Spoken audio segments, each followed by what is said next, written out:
There's been a lot of buzz lately about this thing called latent semantic indexing, about all the LSI patents that Google has filed, and how LSI is a major part of the Google ranking algorithm. But is this true? Is it really being used? Some say yes, some say no. Who do you believe? Rather than tell you what I believe, let me instead show you how you can find the truth for yourself. 20 minutes from now, you will be able to look at search results on your own and see for yourself just how important LSI is to ranking at Google. And once you know that truth, you will also know what it takes to get and keep top ranking. But before we do that, let's set the record straight because there is a lot of misreporting about LSI. Google does not actually have one single LSI patent. They don't even have one that references LSI as prior art. The stack of Google patents that people commonly mislabel as LSI are actually about phrase or word co-occurrence techniques, not LSI. And notice that they were all filed in 1 year and by a single researcher. 2006, it seems, was the year of LSI at Google and has not been heard of since. Even the pay-per-click engine that is used for AdWords and AdSense uses a proprietary technique that is also not LSI. No company that Google owns, nor any patent that Google has filed is based on LSI, period. The record is completely open and clear on this, so you can go verify this for yourself using, ironically, Google.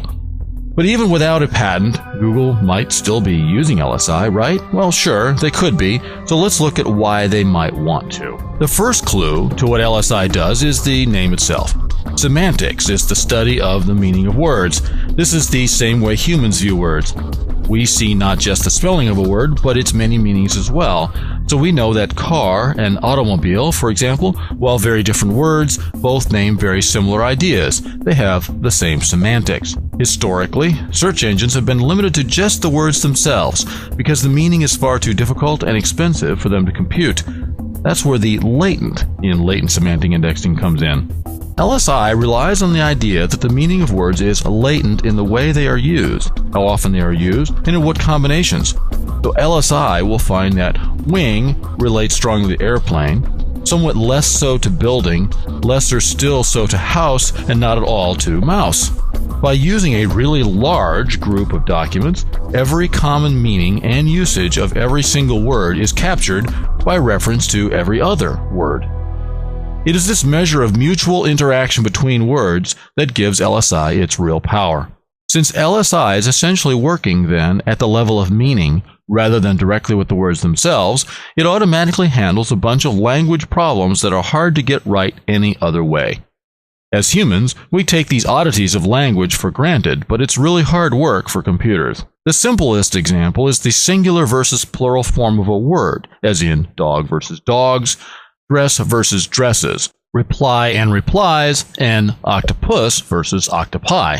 The possessive forms of words are somewhat worse still, but all that is simple compared to changes in tense, such as grow, growing, grown, and grew. This is pure chaos, and despite being an active area of artificial intelligence research for 30 years, there are still no good algorithms for handling this mess. LSI, in its own way, handles all of these cases without getting confused by words that only appear to have endings. For example, grower is related to grow, but the word burg, as in a town, and burger, like the food item, are not related, even though burger does look like it might be a person who burgs. But by far the pièce de résistance for LSI is capturing the relationship between synonyms. The word pairs student and pupil and buy and purchase are but two examples out of hundreds of word pairs that mean nearly the same thing. There are thousands more that mean almost the same thing to varying degrees. LSI is the only formal theoretical approach known that handles all of these cases in a meaningful way. Let's take a look at how it does it. The way LSI gets computed involves lots of big ugly matrix math, but the idea itself really is not that hard. First, we have a bunch of documents. These are the pages we want to index and later find using a search engine. So this would be about 50 billion pages in Google's case. Next, we create a list of every single word that is found anywhere on any one or more of those pages. Third, we take these two lists, one of pages and one of words, and combine them into a matrix or a table.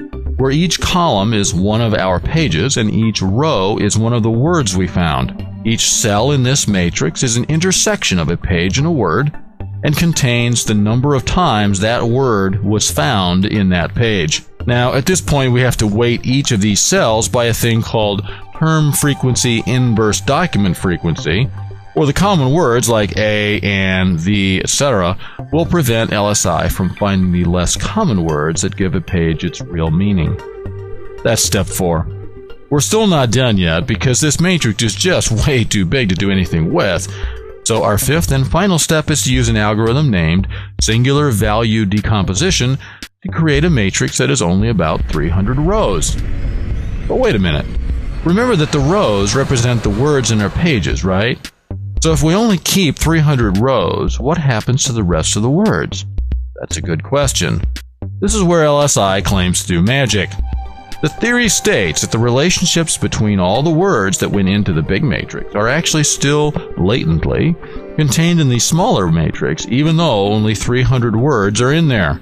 The claim is that this smaller set of words actually predict all of the word combinations that were removed. By the way, this depends critically on the set of documents used to create the full matrix, a limitation that we'll return to later. Okay, so now we have this 300-row matrix with a bunch of columns, maybe as many columns as we have pages, by the way, so we are finally ready to run a search engine. How do we do that?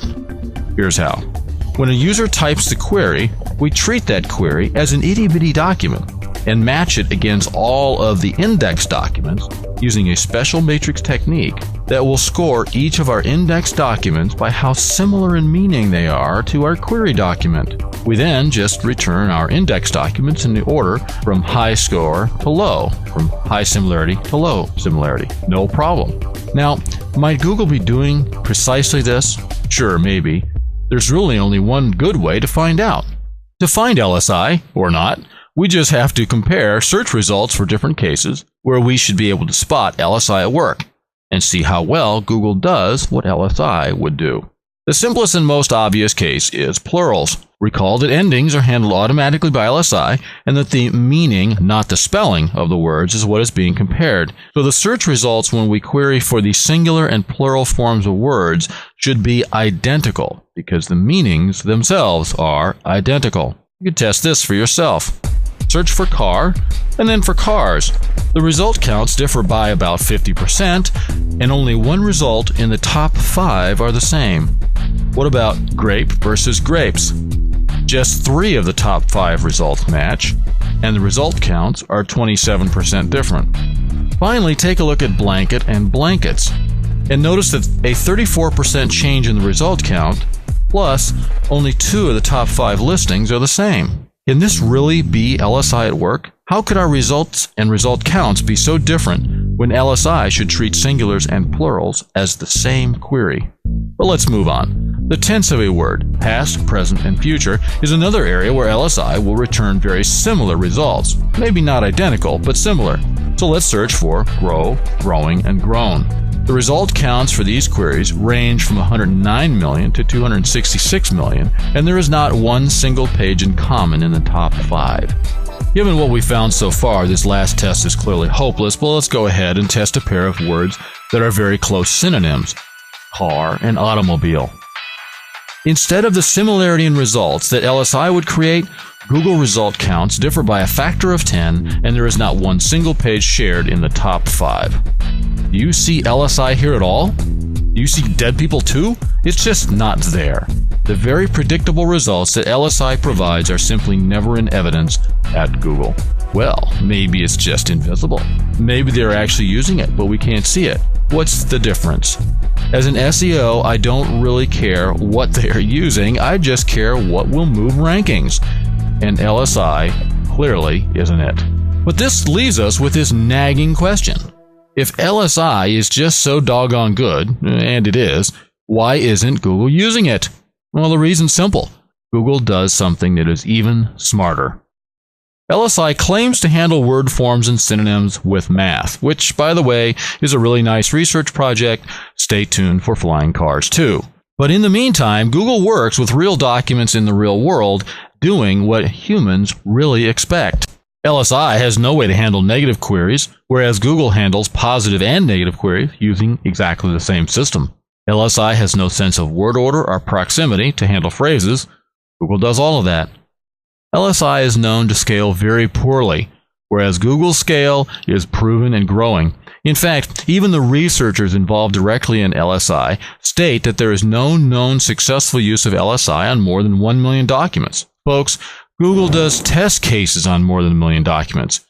Google has about 50 billion pages indexed. LSI is simply not in their league. But this one is the clincher. LSI is based on a loose theory where there's a magic number in the middle of the process that researchers just simply make up. Google, by contrast, is based on some of the strongest human concepts ever found. Compared to Google, LSI might simply mean lame search idea. So what does Google do instead? Picture this. LSI is the Saturday night TV wrestler. Google is a master of Tai Chi. Brute force, ugly, and lots of collateral damage versus graceful, elegant, and focused. Which would you choose? Instead of taking LSI's lead and following some convoluted theory of language, Google has done almost the exact opposite. Starting with natural human behavior, augmented by the largest computer built in human history, Google has used a small number of subtle relationships to put into practice what LSI only promises to do in theory. Understanding how this system works is the key to top ranking. Instead of ranking like a wrestler with brute force that just wears you out and looks ugly, let me show you instead how to rank using Tai Chi. It's a process I call referential integrity. Like Tai Chi, referential integrity works with the system, not against it, to create rapid and consistent rankings for both long-tail terms and high-competition placements too, that look natural to both search engines and the humans that use them. There's no voodoo here, it's just search engine physics. And unlike the black hat stuff you see some SEOs teach, this is one technique that Google wishes everyone would use. But will it work for you? I'll show you how to find out. In the same way that I just showed you that LSI does not work, hey, fair's fair, I'll show you that referential integrity absolutely does, no matter what sort of website you have. So let's get started. First, you'll need to... Thanks for watching this episode of Real World Rankings. Tune in next time for part 2, Referential Integrity Rocks. You won't want to miss Leslie Rohde say, these are the simple but powerful rules that make referential integrity work for you. Plus a whole lot more. For Stompernet and Leslie Rohde, this is Andy Jenkins.